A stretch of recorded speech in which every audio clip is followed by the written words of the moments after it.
ఏపీలో గత 5 ఏళ్లు అభివృద్ధి సంక్షేమం లేకుండా పోయిందన్నారు ఏపీ బీజేపీ చీఫ్ పురంధేశ్వరి. సంక్షేమం లేని సమయంలో ఏపీలో కొనసాగుతున్న ప్రజా వ్యతిరేక పాలనను అంతమొందించాలని ప్రజలు కసితో కూటమిని గెలిపించారని తెలిపారు. ఈ విజయం నుంచి అందరూ పాఠాలు నేర్చుకోవాలని, రాష్ట్ర అభివృద్ధిని పట్టించుకోకుంటే ఎలా ఉంటుందో ఏపీ ప్రజలు ఓటు ద్వారా హెచ్చరించారని తెలిపారు. ఈ విజయాన్ని ప్రజాహిత సుపరిపాలన అందించేందుకు కృషి చేయాలని సూచించారు పురంధేశ్వరి.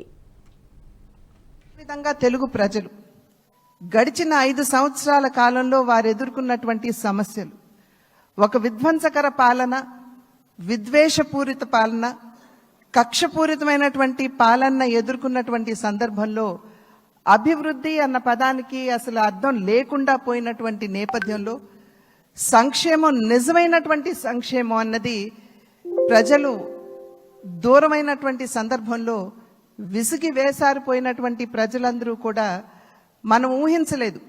ఇంతటి ఘనమైన విజయం మనం సాధించగలమని చెప్పి మనం ఊహించలేదు.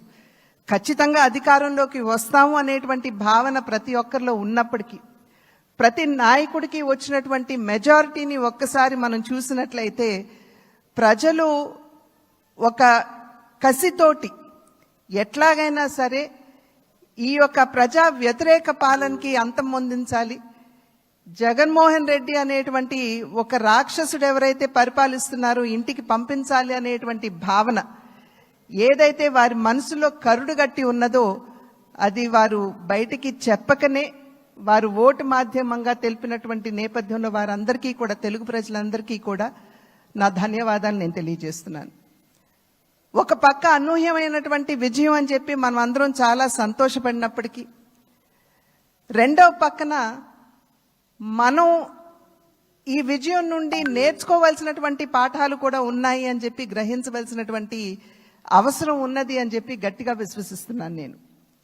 ఎందుకంటే ఎప్పుడైతే రాష్ట్ర అభివృద్ధిని మనం పట్టించుకోకుండా ప్రజల్ని నిజమైనటువంటి సంక్షేమానికి ఎప్పుడైతే మనం దూరం చేస్తామో, మాకు తెలుసు ఏ విధంగా నిర్ణయం చేయాలి అని చెప్పి ప్రజలు ఈ ఎన్నికల్లో ఓట్ల మాధ్యమంగా వారు మనకి ఒక హెచ్చరిక ఇచ్చారు అని చెప్పి నేనైతే భావిస్తున్నటువంటి నేపథ్యం కనుక ఈ యొక్క అనూహ్యమైనటువంటి విజయాన్ని, ఈ పరిణామాన్ని మనం గెలిచాము, అధికారంలోకి వచ్చాము అనేటువంటి భావన కన్నా ప్రజాహిత పాలనని, సుపరిపాలనని ఏ విధంగా ప్రజలకు అందించాలి అనేటువంటి విషయం మీద ఖచ్చితంగా మనం అందరం కూడా దృష్టి కేంద్రీకరించవలసినటువంటి ఆవశ్యకత చాలా ఉంది.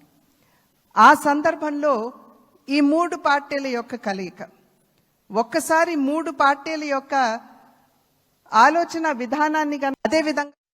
ఈ వీడియో మీకు నచ్చినట్టయితే లైక్ చేయండి, 10 మందికి షేర్ చేయండి. అలాగే కామెంట్ల రూపంలో మీ అభిప్రాయాలను మాతో పంచుకోండి. Nationalist hub group of channels ను సబ్స్క్రైబ్ చేసుకుని తెలుగునాట జాతీయవాద జర్నలిజాన్ని ప్రోత్సహించండి. ఈ వీడియో కింద ఉన్న బెల్ ఐకాన్ పై క్లిక్ చేయడం మర్చిపోవద్దు.